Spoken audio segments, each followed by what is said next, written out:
Alors, bonjour à tous, heureux de vous retrouver. On est toujours le 17 septembre 2020, midi 3 heures du Québec. J'espère que vous allez bien, chers amis.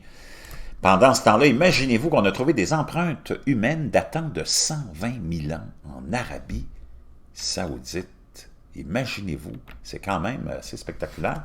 Il y a environ 120 000 ans, dans ce qui est maintenant le nord de l'Arabie Saoudite, une petite bande d'Homo sapiens s'est arrêtée pour boire et se nourrir dans un lac peu profond, qui était également fréquenté par des chameaux, des buffles et des éléphants, plus gros que toutes les espèces vues aujourd'hui. Les gens ont peut-être chassé les grands mammifères, mais ils ne sont pas restés longtemps utilisant le point d'eau comme point de repère pour un voyage plus long.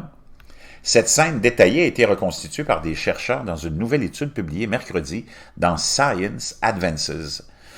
À la suite de la découverte d'anciennes empreintes humaines et animales dans le désert de Neufeld, qui jettent un nouvel éclairage sur les routes empruntées par nos anciens ancêtres alors qu'ils se propageaient hors Afrique. Aujourd'hui, la péninsule arabique est caractérisée par de vastes déserts arides qui auraient été inhospitaliers aux premiers peuples et aux animaux qu'ils chassaient. Mais les recherches menées au cours de la dernière décennie ont montré que ce n'était pas toujours le cas.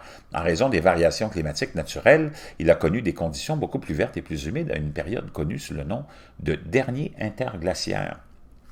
À certains moments dans le passé, les déserts qui dominent l'intérieur de la péninsule se sont transformés en vastes prairies avec des lacs et des rivières d'eau douce permanents, a expliqué le co-auteur de l'étude Richard Clark Wilson de la Royal Holloway. Le premier auteur de l'article, Matthew Stewart de l'Institut Max Planck pour l'écologie chimique en Allemagne, a déclaré à l'AFP que les empreintes de pas avaient été découvertes lors de son doctorat sur le terrain en 2017, suite à l'érosion des sédiments sous-jacents dans un ancien lac surnommé Alatar, signifiant la trace en arabe. Les empreintes de pas sont une forme unique de preuve fossile en ce qu'elles fournissent des instantanés dans le temps, représentant généralement quelques heures ou quelques jours, une résolution que nous avons tendance à ne pas obtenir d'autres documents, a-t-il déclaré. Les impressions ont été datées à l'aide d'une technique appelée luminescence stimulée optique, projection de lumière sur des grains de quartz et mesure de la quantité d'énergie émise par eux. Je vous laisserai le lien de ça dans la boîte de description.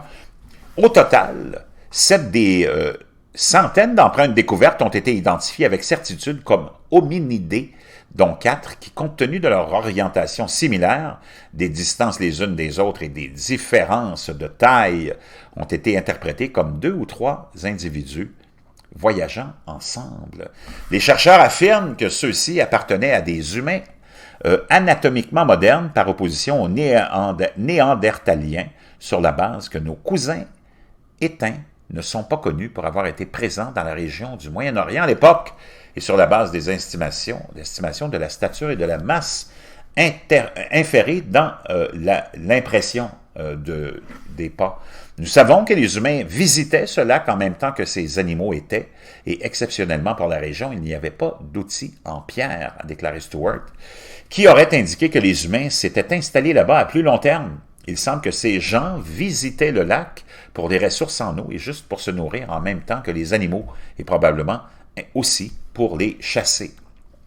Les éléphants qui s'étaient éteints dans la région voisine du Levant il y a environ 400 000 ans auraient été des proies particulièrement attrayantes et leur présence suggère également d'autres ressources en eau douce abondantes et de la verdure. En plus des empreintes de pas, quelques 233 fossiles ont été récupérés et il est probable que les carnivores aient été attirés par les herbivores à Alatar, comme on le voit aujourd'hui dans les savanes africaines.